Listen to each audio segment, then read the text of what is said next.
अस्सलाम वालेकुम तलबा तलबात। ये हम एक्सरसाइज 1.2 करेंगे मैट्रिक 9th क्लास की।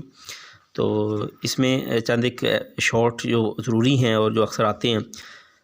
तो रो मैट्रिक्स ऐसा matrix is called a row matrix if it has only one row. अगर इसमें सिर्फ एक ही रो है तो वो रो मैट्रिक्स कहलाएगा। जी जिस तरह हमें दिया हुआ है कि ये एक रो मैट्रिक्स है, ठीक है। तो एग्जांपल ज़रूरी है।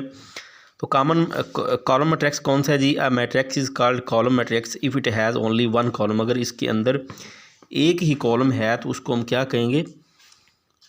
हम उसको जी कॉलम मैट्रिक्स कहेंगे। कोई मर्जी अजीज तलबा एग्जांपल ले सकते हैं। हम कॉलम को सी से रिप्रेजेंट कर रहे हैं तो हमारे पास एक ऐसा कॉलम ले लें, कोई हो 2 3 4, तो ये एक कॉलम है तो ये कॉलम मैट्रिक्स है। अगर इसी तरह हम एक रो मैट्रिक्स की बात करें तो हम रो को आर से रिप्रेजेंट कर रहे हैं। तो देखें तो अगर एक रो कोई एंट्रीज हो, मतलब ए बी सी हम ले लेते हैं, चलो, तो जो रो में है वो कौन सी होंगी? वो रो मैट्रिक्स। इसी तरह जी अगर हम देखें तो रेक्टेंगुलर मैट्रिक्स कौन सा जी? Matrix M is called rectangular if the number of rows of M is not equal to the number of column. मरबी इसको उर्दू में जो है ना वो मुस्ततिली कॉलम कहते हैं कि उसकी रोज़ और कॉलम जो हैं, कॉलम और रोज़ बराबर ना हो तो उसको हम रेक्टेंगुलर मैट्रिक्स कहेंगे। तो ये एग्जांपल हमें दी हुई है। कोई मर्ज़ी कॉलम ले लें, हम सपोज़ एक कॉलम ले रहे हैं ऐसा, ठीक है। तो इसमें 2 3 4 6 8 4, तो ये कौन सा? ये एक रेक्टेंगुलर मैट्रिक्स है। नंबर ऑफ रोज़ और कॉलम बराबर नहीं होना चाहिए तो बाकी जो भी हो वो इसमें आ जाएगा।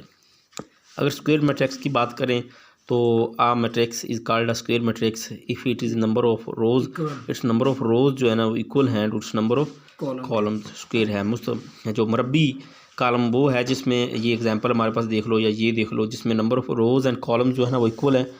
तो कोई एग्जांपल ले लें, ये डिजिटल तलबात, हम इसको सपोज एक बी कॉलम ले लेते हैं जी। तो बी मैट्रिक्स लिया तो इसमें हमारे पास 2 4 8 2, ये जो भी ले लें वो अगर उसकी नंबर ऑफ रोज़ देख लें, नंबर ऑफ रोज़ इक्वल हैं कॉलम्स के, तो वो कौन सा है? Square matrix. इसी तरह नल आर ज़ीरो मैट्रिक्स देख लें। Matrix M is called null or zero matrix if each of its entries is zero. हर उसकी इंट्री ज़ीरो है, जिसमें इंट्री सारी जो है ना वो ज़ीरो है। कोई ले लें, हम सपोज़ एक एम कॉलम ले लेते हैं जी, ठीक है। तो हमारे पास इसमें इंट्रीज जो हैं ये 0 0 हैं तो वो नल मैट्रिक्स आएगा। इसी तरह ट्रांसपोज ऑफ मैट्रिक्स। ट्रांसपोज क्या है जी? क्या matrix obtained by changing the rows into columns. Rows को कॉलम्स में बदल देने से columns into rows of a matrix is called transpose of that matrix. If A is a matrix then its transpose is denoted by A T. छोटा सा ऊपर T लगा दें तो वो उसका क्या बन जाता है? ट्रांसपोज कॉलम बन जाता है। तो हमारे पास ये एग्जांपल दी हुई है, हमने ये ए कॉलम लिया, ठीक है। तो ए मैट्रिक्स में हमने इसकी जो रोज़ हैं उसको कॉलम में बदल दिया। ये 1 2 3 इसकी रोज़ हैं, इधर हमने कॉलम बना दिया। ये 2 1 0 रोज़ हैं तो हमने ये कॉलम बना दिया, तो ये उसकी ट्रांसपोज कॉलम आ जाएगा। इसी तरह जी नेगेटिव ऑफ अ मैट्रिक्स। मनफी कॉलम कौन सा? उर्दू में मनफी कॉलम कहते हैं कि ए बी अ मैट्रिक्स है, इट्स नेगेटिव मनफी A is obtained by changing the science of all the entries of. यानी कि हमारे पास ये कॉलम है, अगर हम उसकी तमाम एंट्रीज़ जो है ना, ये पहले माइनस लगा देना साथ, उसको हम माइनस में बदल दें तो वो क्या हो जाएगा जी? नेगेटिव मैट्रिक्स हो जाएगा। इसी तरह सिमेट्रिक मैट्रिक्स जो है ना, स्क्वायर मैट्रिक्स इज सिमेट्रिक। अगर एक स्क्वायर मैट्रिक्स जो है, एक मरबी कॉलम जो है वो सिमेट्रिक कहलाएगा if it's equal to its transpose. अगर हम उसका ट्रांसपोज लें तो वो अपने ही कॉलम के इक्वल आ जाए तो matrix A is called symmetric if A का ट्रांसपोज ए के बराबर ही हो। देखो एम है, अब तो एम का ट्रांसपोज लिया तो वो एम के ही इक्वल है। ए कॉलम ए है, ए का ट्रांसपोज लिया तो वो ए के इक्वल है। कतारों उसकी जो कतारें हैं उसको कॉलमों में बदल देने से, यानी कि उसका ट्रांसपोज लेने से अगर वो पहले वाला मैट्रिक्स हमें मिल जाए तो वो ट्रांसपोज मैट्रिक्स कहता है। इसके बाद स्क्यू सिमेट्रिक कौन सा? ये सिमेट्रिक है। अब स्क्यू सिमेट्रिक की बात करें तो एक कॉलम जो है square symmetric is said to be skew. एक कॉलम स्क्यू सिमेट्रिक कहलाएगा अगर उसका ट्रांसपोज ले तो वो मनफी ए के बराबर हो। तो ये एग्जांपल हमारे पास गिवन है। हम एक कॉलम ए हमारे पास मैट्रिक्स है तो हमने उसका ट्रांसपोज लिया, तो ट्रांसपोज लेने से ये हमने उसको देखें जी, हाँ जी, पहले उसकी क्या करना है, ये ऐसे स्टेप वाइज ही करना है कि जो है सब के साथ हमने माइनस इंटू माइनस करके ये एंट्रीज जो है इसकी फिर इसकी जो कतारें हैं उसको कालमों में बदला। ठीक है, ये कतारें कालम बना दी। तो उसकी जो एंट्रीज़ है अब वो हम अगर हम माइनस इंटू माइनस लें तो वो जमा ही हुई होता है, फिर माइनस हमने शुरू में ले लिया तो वो सेम पहले वाला कालम भी हमें मिलेगा। माइनस अगर हम कॉमन ले लें तो वो शुरू वाला, लिहाजा उसका जो ट्रांसपोज लें और मनफी उसका नेगेटिव लें तो वो उसका क्या कहलाएगा, वो उसका स्क्यू सिमेट्रिक होगा। अगर उसका ट्रांसपोज लें और वो माइनस ए के बराबर हो, पहले वाले कॉलम का माइनस में हो, तो हम उसको स्क्यू सिमेट्रिक कहेंगे। इसी तरह डायगोनल मैट्रिक्स कौन सा है जी, a matrix is called a diagonal matrix if at least any one of entries of its diagonal is not zero. अगर इसको वितरी कॉलम कहते हैं कि वितर में से कम एक रुकन जो है ना वो उसका जो नॉन ज़ीरो होना चाहिए। कोई मर्ज़ी कॉलम ले लें सपोज़, या हम पी कॉलम ले लेते हैं जी, पी मैट्रिक्स लिया तो उसकी ये जो वितरी रुकन है ना ये 2 4 6, तो बाकी वैसे ही ठीक है ज़ीरो हों या कोई भी हों, तो कम से कम ये जो वितरी रुकन है ये ये 6 यहाँ पे आएगा, ये 0 आएगा। तो वितर में से कम एक रुकन जो है ना वो नॉन ज़ीरो होना चाहिए। तो इससे हमारा जो है ना वो डायगोनल मैट्रिक्स आएगा। अब स्केलर की बात करें तो diagonal matrix is called a scalar matrix if all the diagonal entries are same. अगर तमाम ये वितरी जो मेंबर हैं वो सेम हों तो हम इसको क्या कहेंगे, स्केलर मैट्रिक्स कहेंगे। वितरी जो रुकन हैं, ये जो डायगोनल एंट्रीज़ हैं वो जो है ना वो सेम हो, कोई भी हो, लाइक 2 2 हो जाए या 3 3, या जिस तरह ये एग्जांपल दी हुई है 2 2 2 3 3 या के या कोई भी हो, सिर्फ डायगोनली जो एंट्रीज़ हैं वो क्या होनी चाहिए, वो सेम होनी चाहिए। सेम होंगी तो वो स्केलर मैट्रिक्स कहलाएगा। इसी तरह आइडेंटिटी मैट्रिक्स कौन सा जी, diagonal matrix is called the identity unit. Identity उसको यूनिट भी कहते हैं, यूनिट मैट्रिक्स वहदानी, इसको वहदानी कॉलम भी उर्दू में कहते हैं। यूनिटी जो है ना यूनिटी है। तो matrix if all diagonal entries are 1, जो ऑल एंट्रीज क्या हैं, जो डायगोनल एंट्रीज हैं वो क्या है 1 है, डिनोटेड बाई आई। यहाँ से आई से मुराद उसका जो यूनिट है, ठीक है। तो ये अगर ऑल एंट्रीज जो 1 1 है तो वो आइडेंटिटी जो है ना मैट्रिक्स बन जाएगा।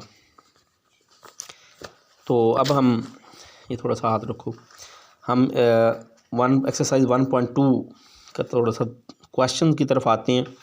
सिंपल क्वेश्चन है, जो हमने डेफिनेशंस की हैं उन्हीं की तरफ हैं। अच्छा जी, अभी हमने डेफिनेशंस की हैं तो यूनिट मैट्रिक्स अभी हमने किया है, जो वहदानी जिसमें जो वितरी रुकन है वो 1 1 हो। तो ये हमारे पास एक इनमें से बताने हैं, देखें कौन सा है। देखो ये यूनिट मैट्रिक्स है, अब ये जो है ना वो नॉन मैट्रिक्स है, और इसी तरह ये जो है ना वो कॉलम मैट्रिक्स है, और ये जो है ये भी कॉलम मैट्रिक्स है। तो ये नॉन वेक्टर भी है, इसको अगर हम देखें तो ये स्क्वायर भी है, यू नो के। इसी तरह बी जो है ना वो हमारे पास रो मैट्रिक्स है। From the following matrix identity square matrix, square matrix कौन से हैं इसमें से, तो ये हमारे पास जी इनमें से बताएं स्क्वायर मैट्रिक्स कौन सा है। स्क्वायर, ये हमारे पास स्क्वायर भी है, और ये आइडेंटिटी मैट्रिक्स भी है। ये स्क्वायर मैट्रिक्स है, ठीक है। ये रो मैट्रिक्स है, ये हमारे पास नल भी है और रेक्टेंगुलर भी है। कॉलम मैट्रिक्स वही है जिसमें एक कॉलम हो, रो वही है जिसमें एक रो हो, आप गलत कह रही हो। तो इसी तरह जो है ना इसको अगर देखें तो इसमें हमारे पास number of rows and columns equal हैं। जिसमें number of rows and columns equal हो वो क्या होता है, थोड़ा सा ब्रेन में रखा करें, याद किया करें उसको, अपने ब्रेन को रिफ़्रेश किया करें। तो कौन सा नोडल मैट्रिक्स नहीं, ऑर्डर ऑफ मैट्रिक्स वो और चीज़ है। टॉपर बच्चे, ये हमारे पास स्क्वायर मैट्रिक्स होता है जिसमें number of rows and columns equal हो। तो ये हमारे पास एक कॉलम है। इसी तरह देखें ये फॉलोइंग मैट्रिक्स, इसको आइडेंटिफाई करना है फिर भी उसी तरह। तो डायगोनल कौन सा है, डायगोनल वो है जिसमें कम से कम एक रुकन जो है वो नॉन ज़ीरो हो, तो डी देख लें।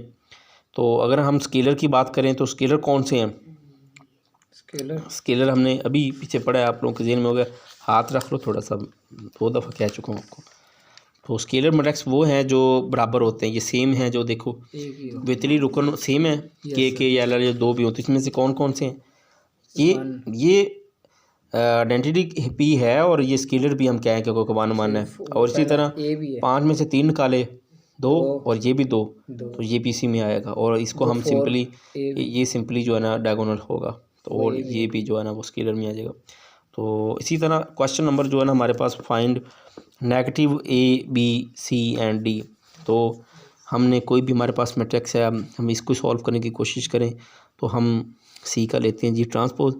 तो ट्रांसपोज लेंगे तो हमारे पास क्या आ जाएगा जी, 2 6 3 2।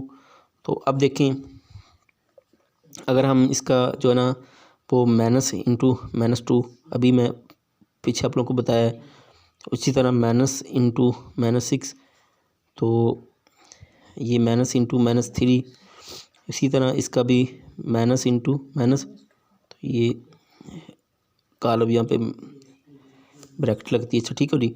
तो अब इसमें से अगर हम माइनस हम कॉमन ले लें तो ये सारी इंट्रीज जो हैं वो माइनस में हो जाएंगी, -6 -2 -3 -2। तो नेक्स्ट हम क्या करें कि जो बराबर किसके है, -e की, तो ये नेगेटिव मैट्रिक्स उसका आ जाएगा। इसी तरह find the transpose each of the following matrix. तो ये सिंपली इसमें से सिर्फ उसका नेगेटिव बताना, नेगेटिव लेना है। तो नेगेटिव क्या करना है जी, बाहर एक माइनस कॉमन ले लेना और सब जो एंट्रीज है उसको माइनस कर देना है। इसमें ये नहीं करना जी, ये सिर्फ माइनस ले लेना है और इन सब एंट्रीज को माइनस पहले माइनस कर दें और फिर माइनस बार कॉमन ले लें, तो फिर वो हम इसको लिख सकते हैं कि ये माइनस ही हो गया। नेगेटिव कॉलम बनाना है हमने। ये जो अभी हमने किया ना वो ये वाले हैं ट्रांसपोज ऑफ ईच ऑफ, ये सिंपली ट्रांसपोज लेना है। वो क्वेश्चन में कराना चाहता जो ये पहले ये करवाया ना सी, ये दरअसल है हमारे पास स्क्यू सिमेट्री। ये स्क्यू सिमेट्री का मैंने आप लोगों को करवाया है कि अगर हम इसका माइनस ले लें तो ये एक स्क्यू सिमेट्री कॉलम है। अगर ये सिर्फ नेगेटिव उसने पूछा है तो नेगेटिव में हमने क्या करना है कि सिर्फ हमने माइनस जो है ना वो लगा देना है, तो वो उसका नेगेटिव कॉलम बस सिर्फ नेगेटिव लगाना है बस, ठीक होगा। तो इसी तरह ट्रांसपोज लेना आप लोगों को आता है कतारों को कॉलमों में बदल देने से, ठीक है। सपोज ये सी कॉलम इसको हम देख लेते हैं, तो सी बराबर किसके जी, अगर हम इसकी कतारों को कॉलमों में बदल दें 1 2 हो जाएगा, 2 -1 हो जाएगा, 3 0 हो जाएगा, तो क्या बन जाएगा, ये उसका ट्रांसपोज आ गया जी। तो ये इसी तरह प्रूव करना है जी, एक ट्रांसपोज का ट्रांसपोज जो ए के बराबर है। तो ये तौर ये करने वाला है, इसको हम करके देख लें। तो वैल्यूज़ हमें गिवन है, वैल्यू ए की क्या है, ए हमारे पास 1 0 2 1 है। इसी तरह हमारे पास बी क्या है 1 2 1 0। तो अभी हमें पहला ही करते हैं, दूसरा आप लोग ट्राई करेंगे और ना आए तो फिर आप समझ लेना। तो ए का जो है ना एक ए हमें दिया हुआ है, ए हमारे पास ये 1 0 2 1 है। तो अगर इसका ट्रांसपोज लेंगे तो क्या हो जाएगा 1 2 0 1 हो जाएगा। अगर हम उसके ट्रांसपोज का ट्रांसपोज लें तो वो वापस जो है ना वो उसी तरह 1 0 2 1, जो कि साबित हुआ कि ए का ट्रांसपोज बराबर किसके, वही एक है। ये देख लें, ये और हमारे पास ये सेम है। तो ट्रांसपोज का ट्रांसपोज लें तो इसी तरह आप लोग दूसरा करेंगे तो उसका जवाब भी सेम होगा। ये हमारी complete exercise 1.2 with some how definition, जो इम्पोर्टेंट जो पेपर ऑफ पॉइंट से इम्पोर्टेंट है। तो जी तलबात चैनल जो है ना वो मेरा सब्सक्राइब कर दें ताकि नेक्स्ट जो नोटिफिकेशन और मज़ीद अच्छे लेक्चर्स जो हैं वो आप लोगों को मिलते रहें। तो बेल आइकन की घंटी प्रेस करना ना भूलें। तो और किसी बच्चे को भी कंफ्यूजन है तो वो मेरा व्हाट्सएप ग्रुप ज्वाइन कर सकता है, जिसमें भी लेक्चर्स अपलोड किए जाते हैं और नोट्स भी शेयर किए जाएंगे। दुआओं में याद रखें। अल्लाह हाफिज़।